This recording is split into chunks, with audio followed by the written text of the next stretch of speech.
Street पे लोगों ने मुझे बहुत केयरफुल रहने के लिए बोला है। तो जो मेरा यहाँ पे जो पर्स था भाई, देखो उसको मैंने एक्चुअली ना शर्ट के अंदर छुपा लिया। जिस एरिया में भाई हूँ यहाँ देखो क्या हाल है वो रखा है, ये सब कुछ लोगों ने फेंक रखा है यहाँ वहाँ। मैंने कहा कि अल्कोहल यहाँ पे अलाउड ले जाना।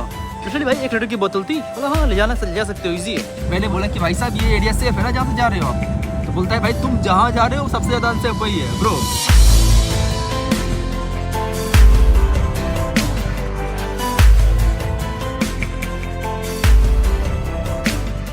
Good morning guys and welcome back to the channel. तो कैसे हो आप लोग? एक वापस से नए वीडियो आपका स्वागत करता हूँ। फिलहाल भाई आज मैं हूँ डरबन में। पिछली वीडियो में आप देखा था कि मैं लिसोतो गया था और लिसोतो से आ गया हूँ मैं डरबन वापस से।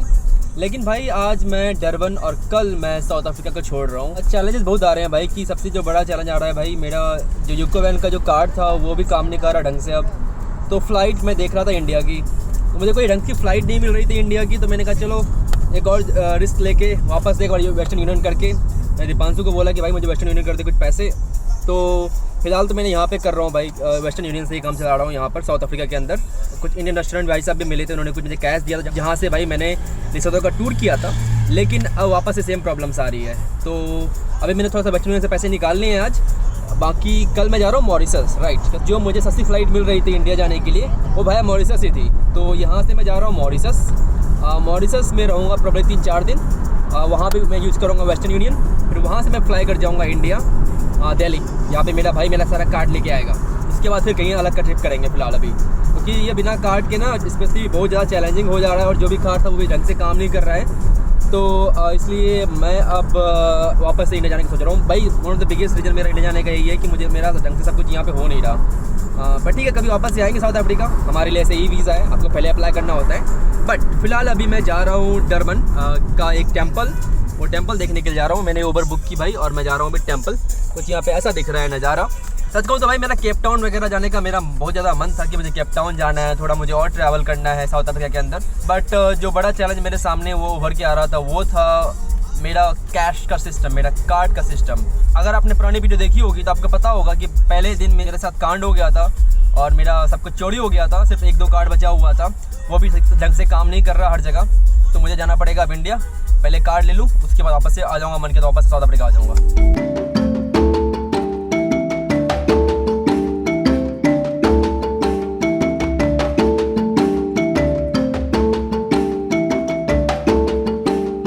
तो गाइस मैं फ़िलहाल अभी मंदिर आ रखा हूँ मैं। ये है भाई Shiv temple, one of the oldest temple in भाई डरबन। और ये काफ़ी खूबसूरत सा दिख रहा है भाई।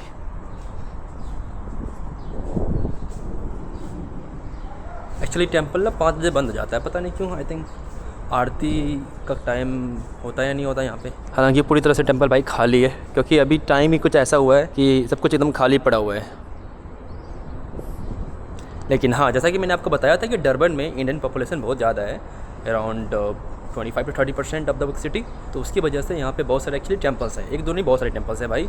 और यहाँ पे कुछ एरियाज़ है जो कि सिर्फ यहाँ पे सिर्फ इंडियन रहते हैं। यार देखो, मैंने कहा था कि आपको कि साउथ अफ्रीका में भले ही अपार्टाइड ख़त्म हो गया हो, बट यहाँ पर ना वो अभी भी है कि एक एरिया है जहाँ पर सिर्फ इंडियन रहते हैं, एक एरिया है जहाँ पे सिर्फ लोकल लोग मतलब ब्लैक पर्सन रहते हैं, एक एरिया है जहाँ पे सिर्फ वाइट पर्सन रहते हैं। तो वो अभी सिस्टम यहाँ भी आपको देखने को मिलेगा। हालांकि जूता अलाउड नहीं था, इसलिए मैंने जूता खोल के वहाँ पर रख दिया और अभी इस टेम्पल का मैं चक्कर लगा रहा हूँ।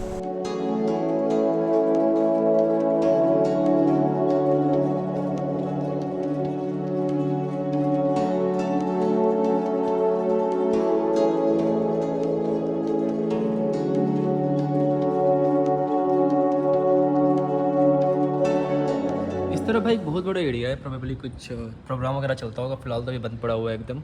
अच्छा खासा बैठने की जगह है, कम से कम 200 लोग तो बैठ ही पाते होंगे यहाँ पर ईजिली। और ये कुछ ऐसा दिख रहा है इस तरफ टेम्पल का नज़ारा।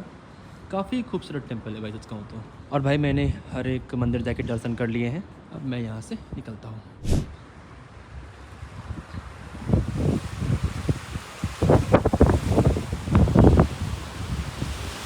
तो गाइस फ़िलहाल मैं टेम्पल से जा रहा हूँ। काफ़ी अच्छा लगा भाई यहाँ पर आके, काफ़ी। हालांकि तेज़ हवा चल रही है आज।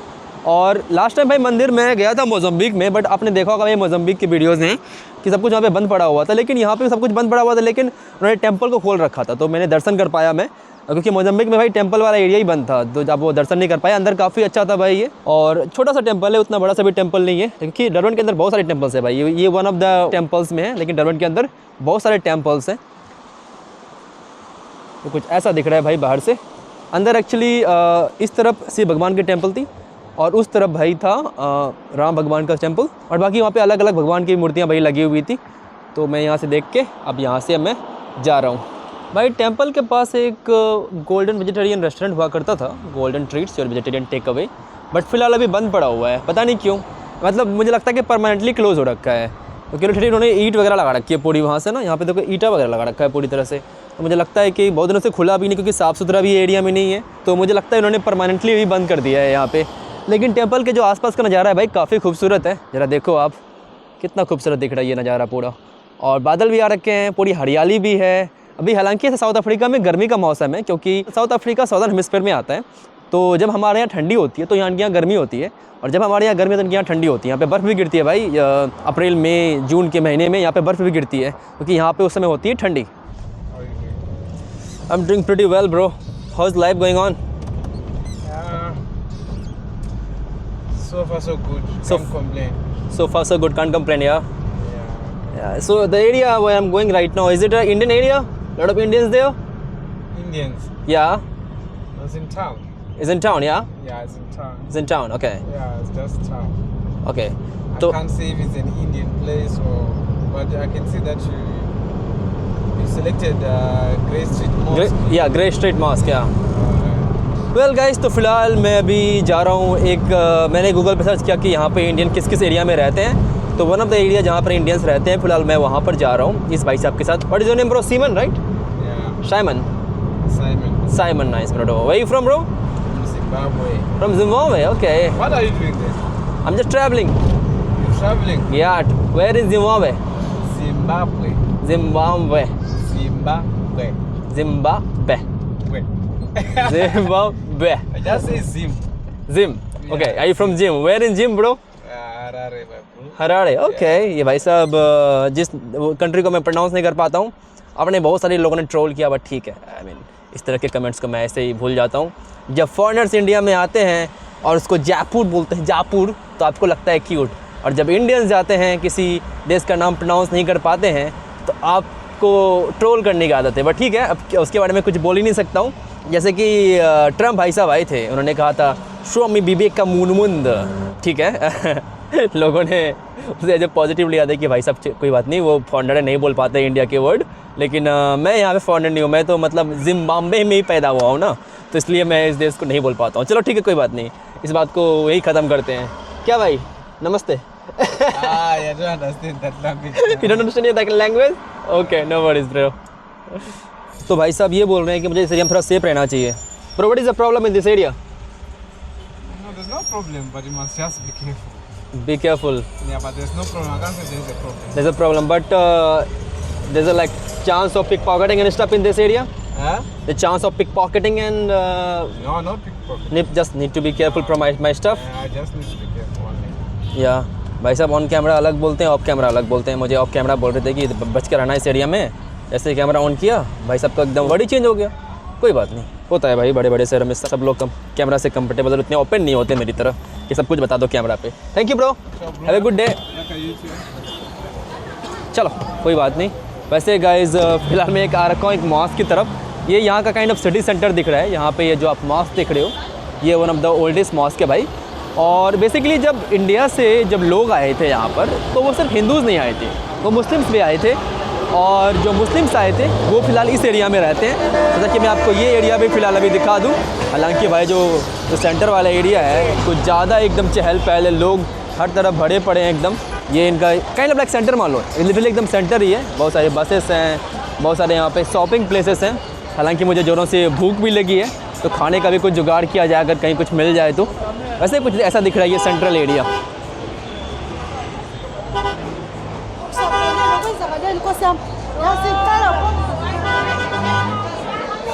यार गांजे की महक कुछ ज़्यादा ही आती है, हर कोई गांजा पीते रहता है यहाँ पे, हर कोई।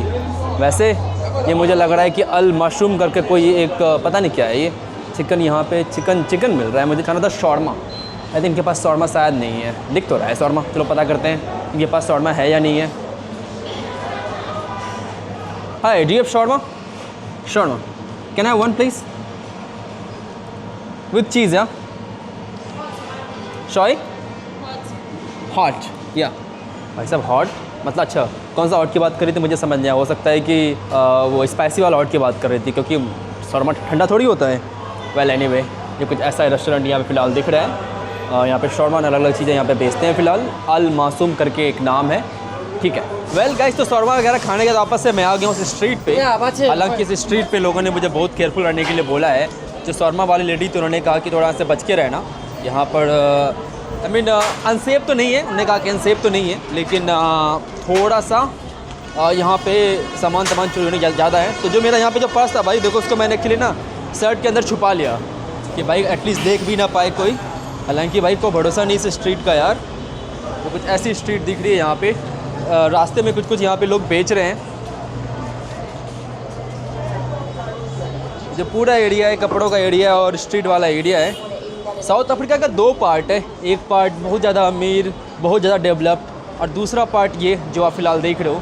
वैसे अभी मैं बात कर ही रहा हूँ तो आपको बता दूँ कि साउथ अफ्रीका कितना एक्सपेंसिव है, कितना सस्ता है। बिकॉज आज मेरा लास्ट डे साउथ अफ्रीका में, मैं यहाँ पे और रहना चाहता था, बट जो मेरे सर्कमस्टेंसेस हैं वो अभी मुझे अलाउ नहीं कर रहा यहाँ पे रहने का। एक तो भाई अफ्रीका में चीज़ें मेरे साथ हमेशा गलत ही होती जा रही है पहले दिनों से ही, तो जल्दी से अफ्रीका को छोड़ता हूँ। और दूसरी बात कि यार मैं थोड़ा टायर्ड हो गया अफ्रीका से। सच कहूँ तो ना 2 महीने हो गए मुझे अफ्रीका आए हुए, 2 महीने हो गए भाई एग्जैक्टली मुझे अफ्रीका आए हुए। और 2 महीने में लिटरली थोड़ा सा मैं अब टायर्ड हो गया हूँ। थोड़ा मुझे वापस से अपना माहौल बदलना है यार।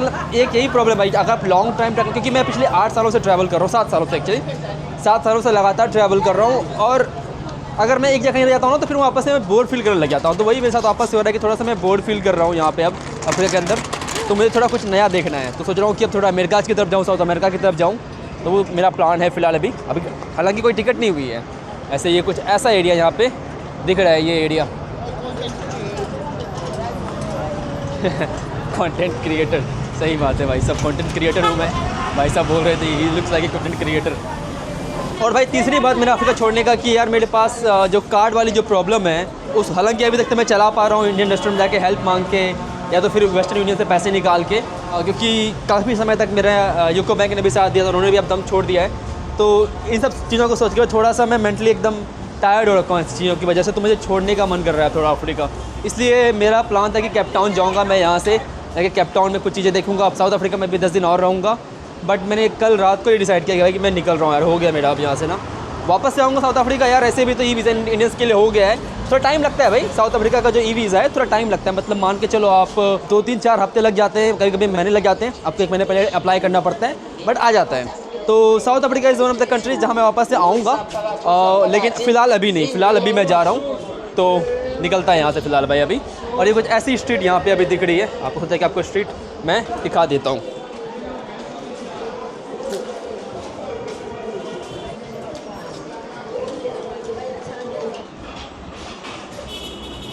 ये भाई एक ओल्ड सा चर्च और ये है मॉस्क। हालांकि मॉस्क ऊपर वाला पार्ट है, तो लेकिन फ़िलहाल कुछ ये ऐसा दिख रहा है यहाँ पे आसपास का नज़ारा। आपको बस मैं फ़िलहाल स्ट्रीट दिखा रहा हूँ और साथ ही साथ मैं बात कर लूँगा कि भाई अफ्रीका कितना एक्सपेंसिव है, स्पेशली साउथ अफ्रीका कितना एक्सपेंसिव है।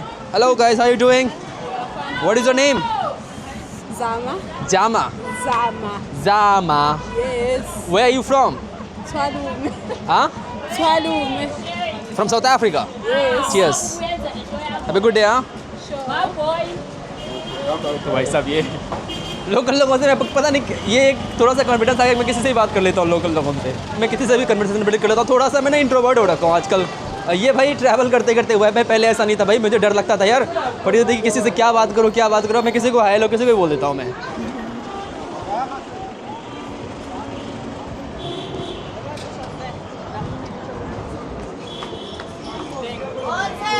वैसे मैं बात कर रहा था कि साउथ अफ्रीका कितना एक्सपेंसिव है। अगर मैं साउथ अफ्रीका एक्सपेंसिव के बारे में बात करूं भाई, जो हमारा जो मेन खर्चा होता है, 3 खर्चे हैं यहाँ पे। पहला तो हो गया भाई ट्रांसपोर्टेशन, और ट्रांसपोर्टेशन मॉडल्स यहाँ पे एक बस कंपनी है इंटरकेप करके, जो कि लिटरली आपको हर जगह लेके जाएगी। ट्रेन साउथ अफ्रीका के अंदर आपको मिल जाएगा, बट उतना ज़्यादा लोग यूज़ नहीं करते, इंडिया की तरह उतना हर जगह फैला हुआ नहीं है। दूसरी बात हो गया भाई, वो उतना भी एक्सपेंसिव नहीं है, मतलब ओके इस प्राइस है। अगर आप 1000-2000 किलोमीटर जाते हो तो आपको लगेंगे अराउंड मान के चलो 2000 रुपये के आसपास, इतना ही है रेंज, इसी के आसपास का रेंज है। तीसरा भाई सेकंड खर्चा है भाई यहाँ पे एकोमोडेशन का। एकोमोडेशन एक अच्छी बात है साउथ अफ्रीका के अंदर जो कि आपको अफ्रीका के अंदर देखने को नहीं मिलेगी, वो है यहाँ पे आपको हॉस्टल्स हर जगह मिल जाएंगे। लिटरली भाई हर जगह आपको हॉस्टल्स मिल जाएंगे, हर सिटी में हॉस्टल मिल जाएंगे। और हॉस्टल की जो प्राइस है भाई $12, $14, $15 के आसपास, मतलब 1000 से 1500 रुपये के बीच में आपको यहाँ पे रहने का पर डे का कॉस्ट पड़ेगा। उसके बाद जो खर्चा होता है खाने का खर्चा भाई, अगर खाने की बात करूँ मैं अभी खाया शॉर्मा भाई 40 रैंड दिए मैंने, कितने 200 रुपये के आसपास दिए होंगे। तो अगर आप शॉर्मा या कोई भी इस तरह का स्ट्रीट फूड वगैरह खाते हो या फास्ट, हालांकि स्ट्रीट फूड नहीं, मैंने रेस्टोरेंट में ही खाया था, तो जनरली 200-300 रुपये देना पड़ता है। अगर आप किसी इंडियन रेस्टोरेंट जाते हो तो 1000-1200 का जरूर बिल आ जाएगा, 1000 रुपये के आसपास आपका बिल आराम से आ सकता है। तो यहाँ पे ये खर्चा है साउथ अफ्रीका के अंदर। आई मीन मोर और लेस काफ़ी अफोर्डेबल कंट्री है।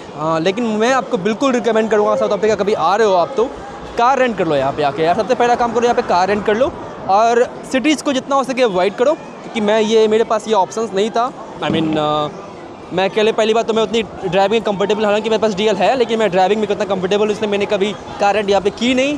तो अगर आप ड्राइविंग करते हो और आप कंफर्टेबल हो ड्राइविंग करने में यहाँ पे, तो आप यहाँ पे कार रेंट करके कार से आप पूरा ट्रैवल करो, आपको ज़्यादा यहाँ पे मज़े आने वाले हैं कंपेयर टू मेरी तरह अगर आप लैंड से ट्रैवल करो। और दूसरी बात भाई, मुझे यहाँ पे ज़्यादा नहीं मज़ा आने की मेरा जो अदर रीज़न ये भी था कि थोड़ा सा मैं एग्जॉस्ट हो चुका हूँ अफ्रीका से, तो इसलिए मैं जानबूझ के अब थोड़ी कंट्री चेंज कर रहा हूँ, क्योंकि साउथ अफ्रीका काफ़ी इंटरेस्टिंग देश है। सेफ्टी भाई अब तक मैं जो समझ पाया हूँ कि बहुत सारे एरिया काफ़ी स्केची हैं, आपको उस एरिया से बच के रहना है, लेकिन बहुत सारे एरिया काफ़ी सेफ़ है, स्पेशली जब आप सिटी को छोड़ोगे तो काफ़ी सेफ़ है कंट्री, और काफ़ी इंटरेस्टिंग कंट्री है अगर आप सिटी को छोड़ोगे तो। क्योंकि मैंने जब लिसोतो जा रहा था तो काफ़ी ब्यूटीफुल लगा था और काफ़ी डेवलप लगी थी कंट्री मुझे ये। तो ये भी आपको मैं सजेस्ट दूंगा कि जब आप साउथ अफ्रीका आ रहे हो तो थोड़ा सिटी को आप स्किप ही करो तो ज़्यादा बेटर रहेगा। हालांकि एक आध दिन आप बिता सकते हो सिटी के अंदर, सिटी के अंदर भी कुछ देखने के लिए है, काफ़ी तेज़ हवा चलने लग गई भाई, लेकिन मोर और लेस आप सिटी को स्किप ही करो तो अच्छा रहेगा। फिलहाल जिस एरिया में भाई हूँ यहाँ देखो क्या हाल है, वो रखा है ये सब कुछ लोगों ने फेंक रखा है यहाँ वहाँ, पूरा भाई गंदा एरिया ये वाला ना, पूरा का पूरा भाई। यहाँ पे गरीब होमलेस वगैरह सब है भाई यहाँ पर, और ये कुछ ऐसी दिख रही है ये स्ट्रीट। आई मीन मैं तो आ जाता हूँ इस तरह के एरियाज़ में भाई, आप इस तरह के एरिया आना भी स्किप करो, इधर आओ ही मत। हालांकि यार सिटी सेंटर है ये, मतलब अगर यहाँ पे आपने आओगे तो कहाँ पे आओगे, ये सिटी सेंटर वेटेड बाई सिटी सेंटर है ये डर्बन का, और ये हालात हैं। अब ठीक है, अब क्या ही बोल सकते हैं साउथ अफ्रीका के बारे में, जो थी भाई मैंने आपको बता दी।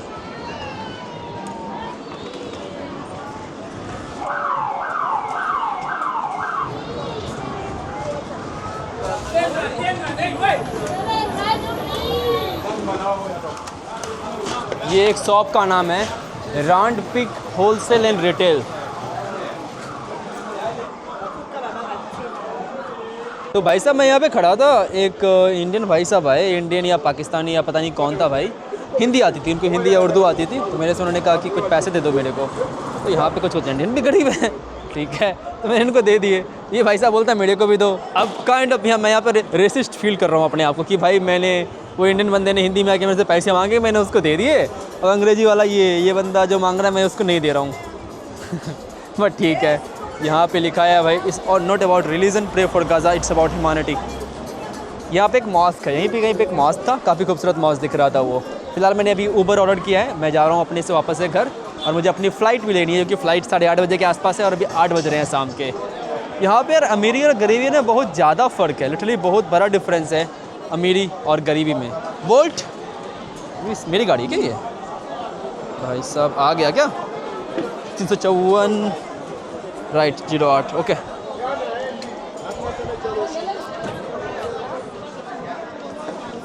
Hi bro, how are you doing? Which one does it?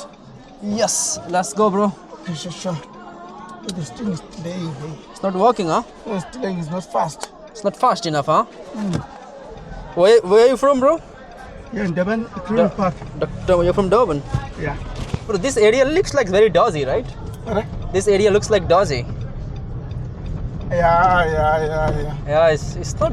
I mean, there's a big difference in South Africa, bro. Like in Florida area, it's so clean, so nice. Yes. In this area, it looks like, I don't know, it looks like Africa, that looks like Europe. Yes. So there in South Africa, there's two countries, Africa and Europe, living together. Yeah. Really, it's a big difference I feel here. Slow. Slow, bro. Okay, be calm, it's okay. It will work slowly. Well, I'm going to the Florida area, so you know. I know Florida. Yeah, you know Florida. Let's go to Florida, huh? Okay.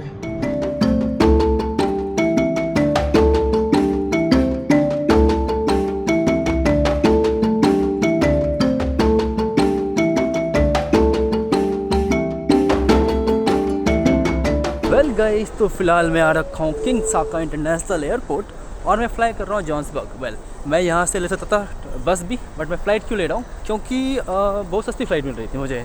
जितने की मुझे बस मिल रही थी उतने की flight मिल रही थी। हालांकि चेक इन बैग इंक्लूड नहीं है, तो मेरे पास एक छोटा सा बैग और ये वाला पीछे वाला बैग है। तो आई होप कि मुझे कोई प्रॉब्लम ना हो बिना चेक इन बैगेज के भी। ये भाई है किंग साका डर्बन का एयरपोर्ट। ये डोमेस्टिक बोर्डिंग गेट्स इधर है। चलो मैं जा रहा हूँ बोर्डिंग करने के लिए। मैंने ऑलरेडी चेक इन कर लिया था क्योंकि मेरे पास बैग नहीं है, तो सीधा मैं जा रहा हूँ बोर्ड के लिए अपने बोर्डिंग गेट के पास। भाई इतना चिल सिक्योरिटी, पता नहीं लास्ट टाइम मैंने कब देखा था भाई। पता है क्या हुआ? अभी मैं दोनों बैग लेके आ रहा हूँ, तो ऑफकोर्स मेरे में शैम्पूज़ हैं लिटरली लाइक 300-400 ml का शैम्पू होगा।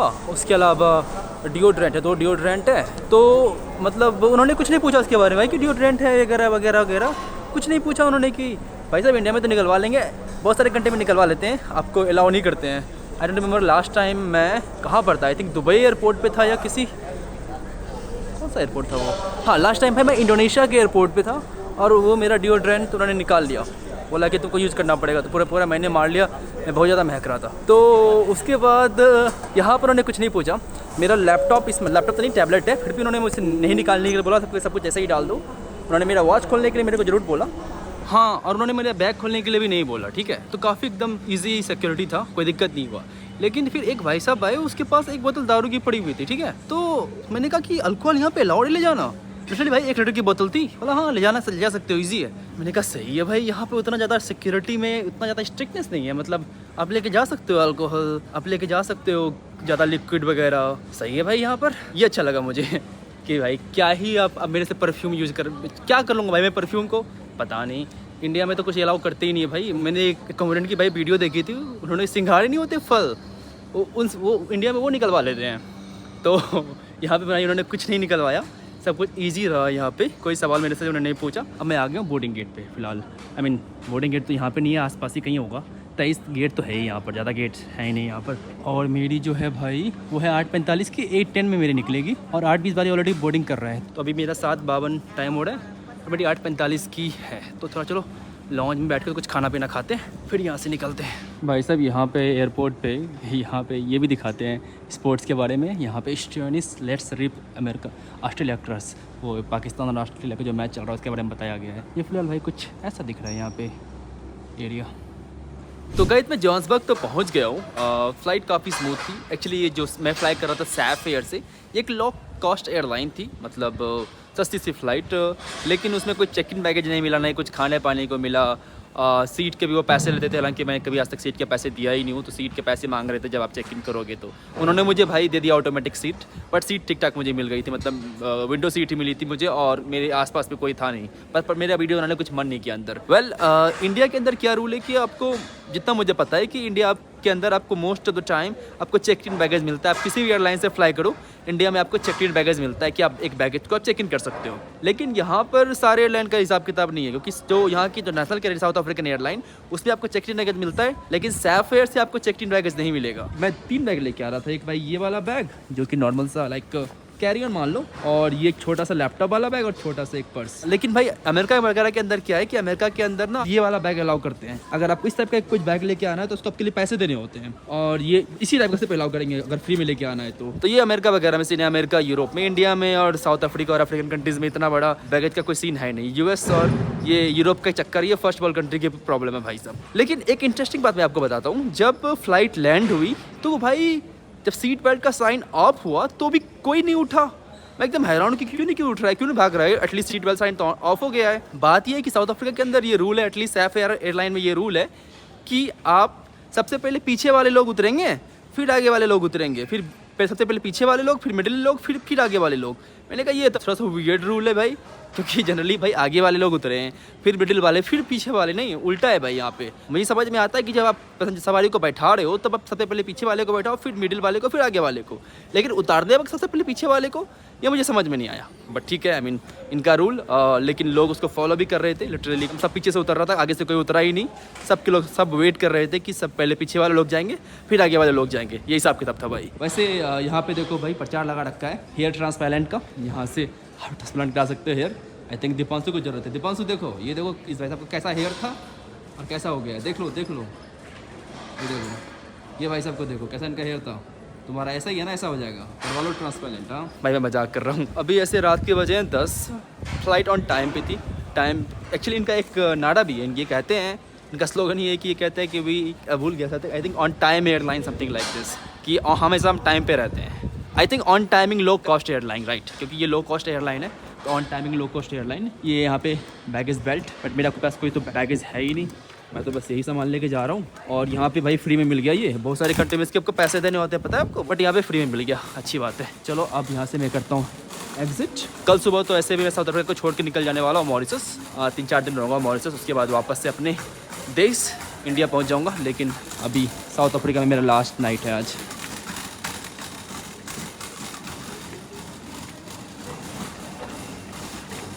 यहाँ पे मेरे रूल्स को समझ ही नहीं आ रहा। यहाँ पे आप ट्रॉली भी लेके जा सकते हो एस्केलेटर पे भाई साहब, है ये पहली बार देख रहा हूँ कि भाई ट्रॉली लेके जा सकते हो आप एस्केलेटर पे, और अलाउड है, लिख रखा है इन्होंने कि ट्रॉली फ्रेंडली, बट अपने रिस्क पे लेके जाओ भाई साहब। लेकिन अलाउ करते हैं, वही बड़ी बात है भाई, क्योंकि मोस्ट ऑफ द एयरपोर्ट्स पे अलाउ ही नहीं करते हैं चीज़ें।